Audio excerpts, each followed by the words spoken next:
Okay, I'm recording. We're going to look at Advent of Code Day 5. This was a long one, so I've done part 1 and you won't have to watch me type all of it. Then you'll see me type part 2 and I'll explain the whole thing. The theme is crates. We have stacks of crates. I imagine, shipping containers that are being moved by big cranes. And when we move them, we move one at a time. So if I'm doing the entire stack 1 over to 3, well, I pick up the N, then I pick up the Z, and the Z ends up on top even though it started on the bottom. Now these are perfect for the Python list methods pop, which takes one off, append, which adds one, and the only trouble is getting it to that point where we have to go through a few steps of reading the data, parsing it, arranging it. For example, these lists, we'll show you in a minute. They want you to move, go through a bunch of moves, and then tell us what's on the top of each one. So the only thing I did to the data by hand was to separate it. They gave us one file that had both the moves and the stacks, and I just dragged one over to another file. So these are the stacks, these are the moves. The moves are easy to read.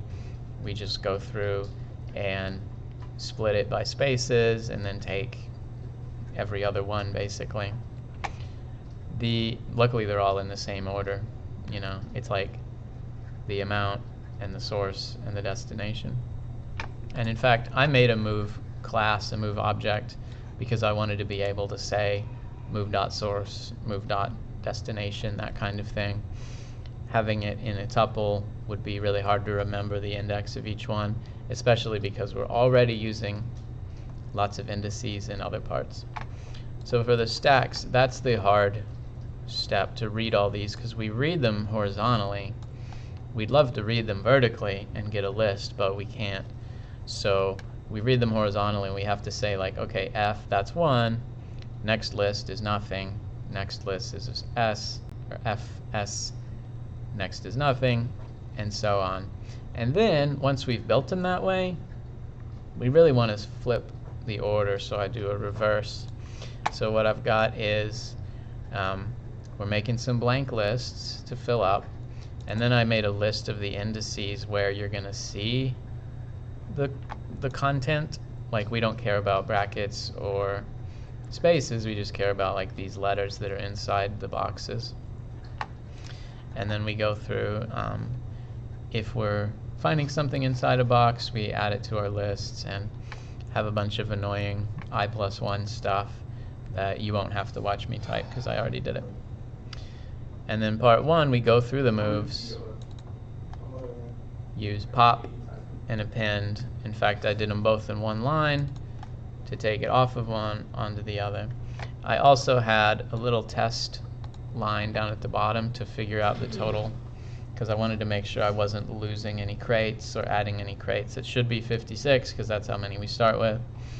And if we're not ending with 56, we know something's wrong. We lost some along the way, or we duplicated some.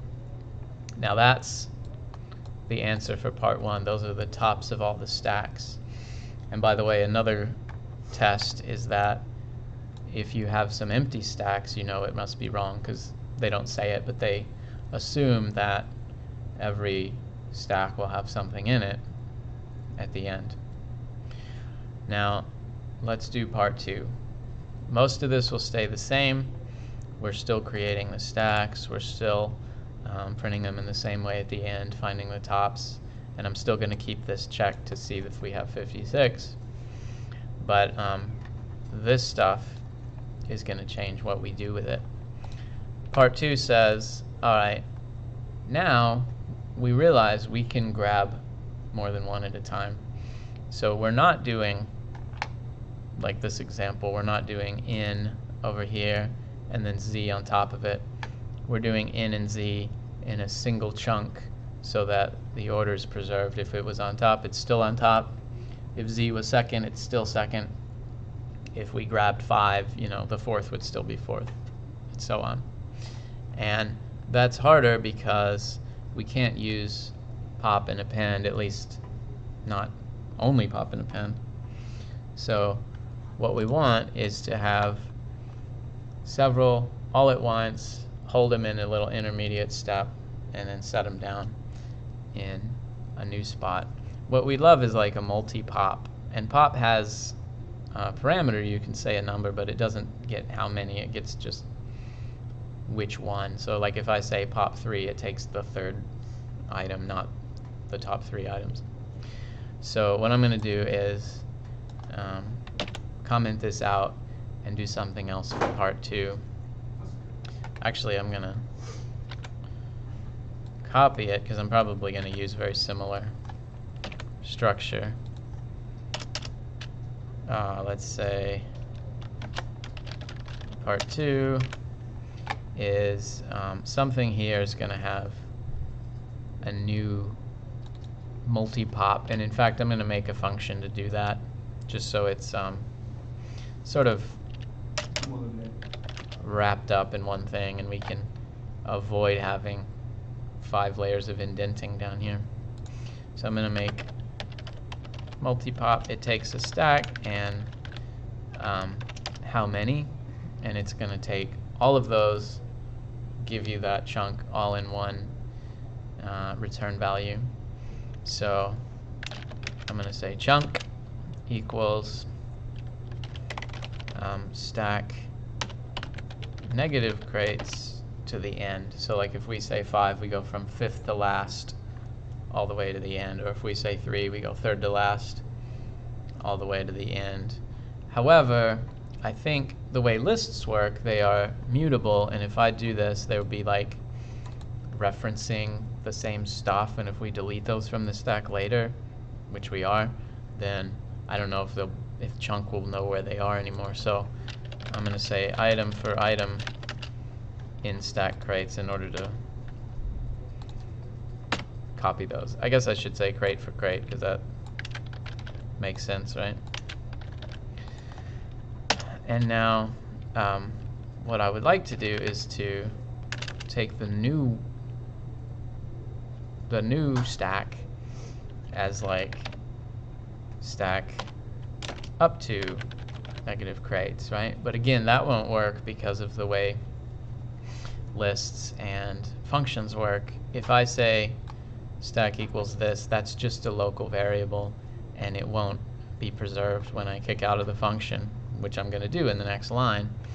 So instead, I'm going to do something kind of silly, which I'm going to say range crates stack.pop. And so that's not assigning some local variable, that's taking the reference to the real thing, making it do this method. And then I'm going to return chunk. Chunk is the ones that are suspended in the air, being about to set down in the new spot. Okay.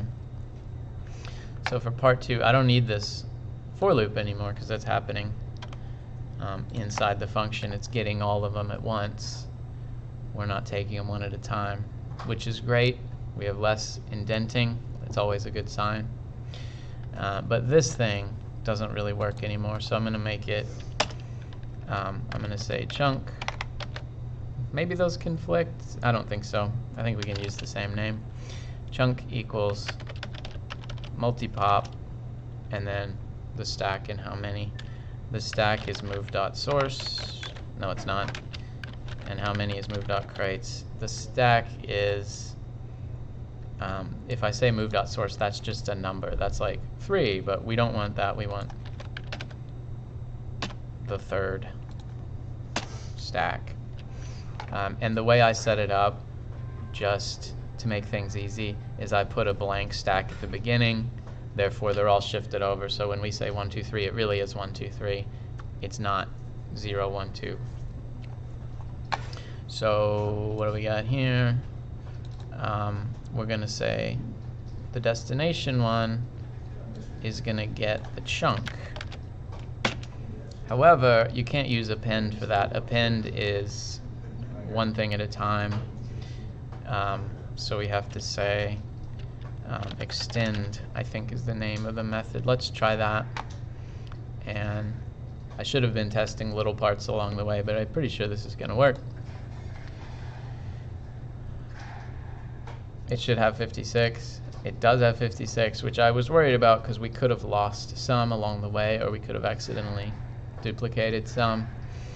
But we get this answer for our new tops. If you go along, after doing all of these, then the top of the stacks are C, N, S, etc. By the way, there are duplicates. In my first try, a couple minutes ago, I tried to use the list.remove method when I was doing the multi-pop. But list.remove finds the first one and removes it, and if we have like two S's in the same stack, then it would find the bottom one, which is not what we want. So that's the answer, and that's day 5. Definitely the hardest one so far because of reading the inputs and then considering how lists work. They have some weird methods that don't quite fit your mental model of other variables because they are mutable, and when you mention them in a function, you might be mentioning the original guy, depending on how you do it. That's it.